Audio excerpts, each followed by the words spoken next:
Hey, what's up, guys? This is Dr. Steven Stin, and I'm here trying my first podcast ever. So don't go too hard on me. I just kind of woke up this morning and decided we're gonna give this a try. So let's see where it goes. I feel like this is already kind of a weird start because I don't have any cool intro music like most podcasts. So if you know of a cool song that I should put as the intro, let me know. On this first podcast, we'll be talking about neurodevelopmental disorders, ADHD, autism, along with some other things.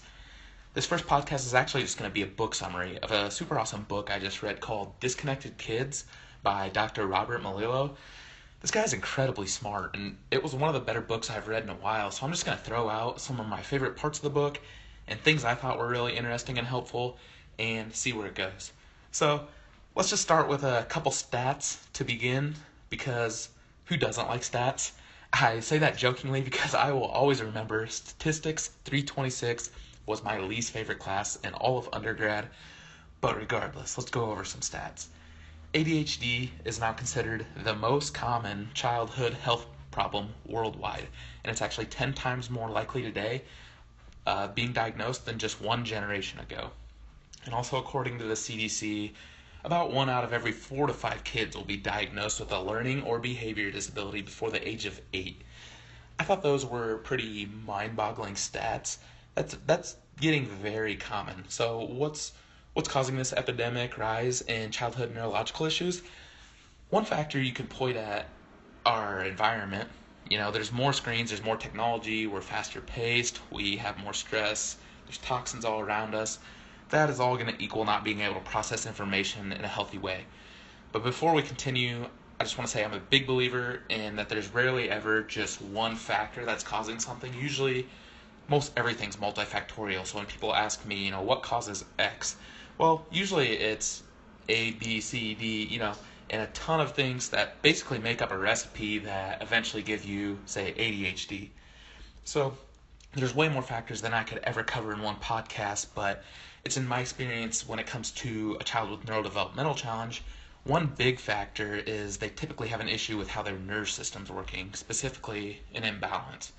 So you may have heard of left brain and right brain and how you have two different sides or two different hemispheres, and they function differently from one another, and many children with a neurological disorder have a brain imbalance. So that's where one side of the brain becomes much, much stronger than the other. It becomes much more efficient, more mature, and this leads to both hemispheres of the brain not being able to be electrically balanced. And when this happens, the two sides of the brain actually have trouble integrating and sharing information with each other. And you can just already tell that would not be a good thing, because for a properly functioning brain, the left and right side need to communicate together efficiently. So when one side gets much more mature and faster, it begins to actually ignore the other side. And this leads to a gap getting even further and further apart, because the stronger just keeps getting stronger and leaving the weaker side of the brain behind. But when we talk about this imbalance from one side to the other, it's important to realize that I'm not talking about a brain injury, and a brain imbalance doesn't equal an injury, and that's awesome news, because that means if it's not a permanent injury, the imbalance must be fixable.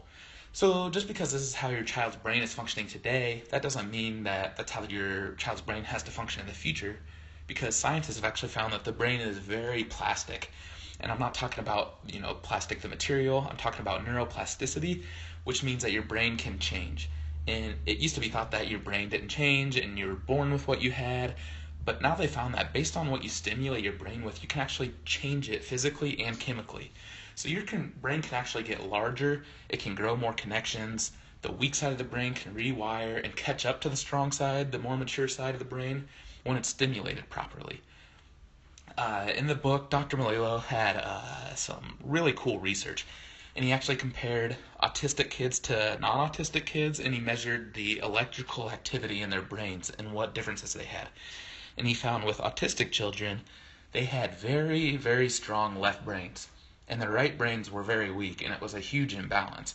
And then he studied non-autistic kids, and he found that their brains were essentially even as far as electrical activity, and they were pretty balanced.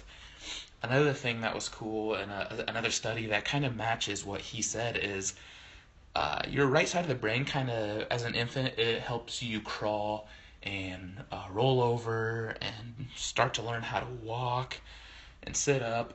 And usually autistic kids, they do this in an odd way. They don't roll over and sit up and crawl like normal kids would. And that just matches what Dr. Melillo said, because that's our right brain task. And usually autistic children are very deficient in right side brain activities. So just to back up here, when there is an imbalance in the brain or the nerve system, a child will typically have poor body awareness. So they're usually pretty clumsy.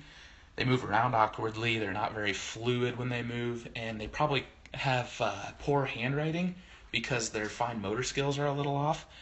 And other things you might notice with a child that has an imbalance is they have poor eye coordination, maybe poor social skills, kind of an odd emotional reaction to certain things. They have what I call sensitive senses, meaning they have very sensitive hearing. They might not like loud noises. They have sensitive touch. They might not like to wear certain clothes because of the way it feels. They may have heightened or hypo smell or taste, meaning they might be picky eaters because they're not relying on the smell and taste. They're relying on the texture to tell them whether they like it. They could have things like compromised immune system, digestion issues, food sensitivities, leaky gut, academic struggles. It almost seems impossible to mention all these different things and think that you could link it back to an imbalance in the brain and nerve system, but when you think about the brain, that's kind of your operating system for life. So it runs the show, so to speak, and when you think about what the brain controls, you can start to get a grasp that when there's an imbalance, it can cause a multitude of different things. And I don't know if talking about this left and right brain is inherently interesting to people, or if it's just me. I love this stuff. I don't know if you can tell. I find it super interesting.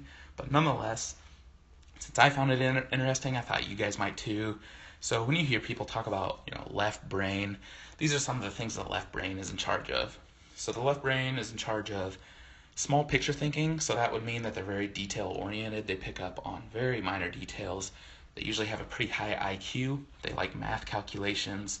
Their thinking is very linear and logical.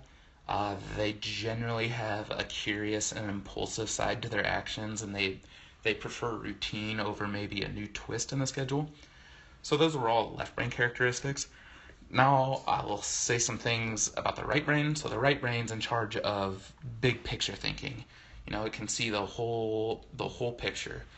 They usually have high emotional intelligence, meaning they get people. They're very compassionate. They're empathetic.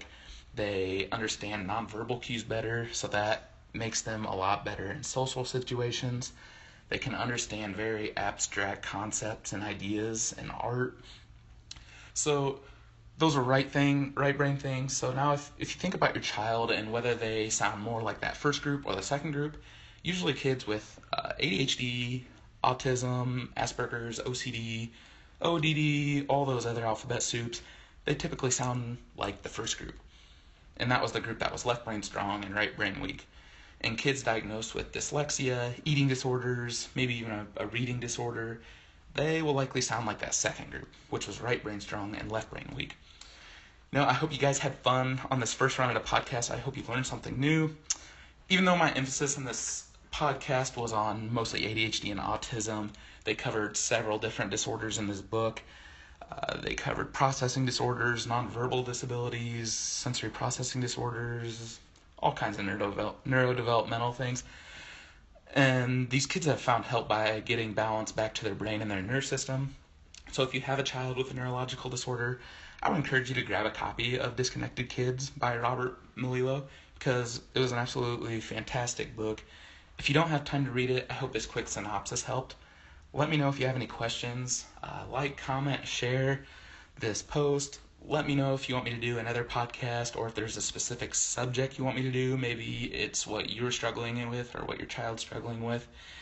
And I need to think of some killer exit music too, so if you could help me with that. Right now I'm just going to be posting these podcasts on our Restore Chiropractic Elkhorn page, so if you want to continue to see them, go ahead and like that.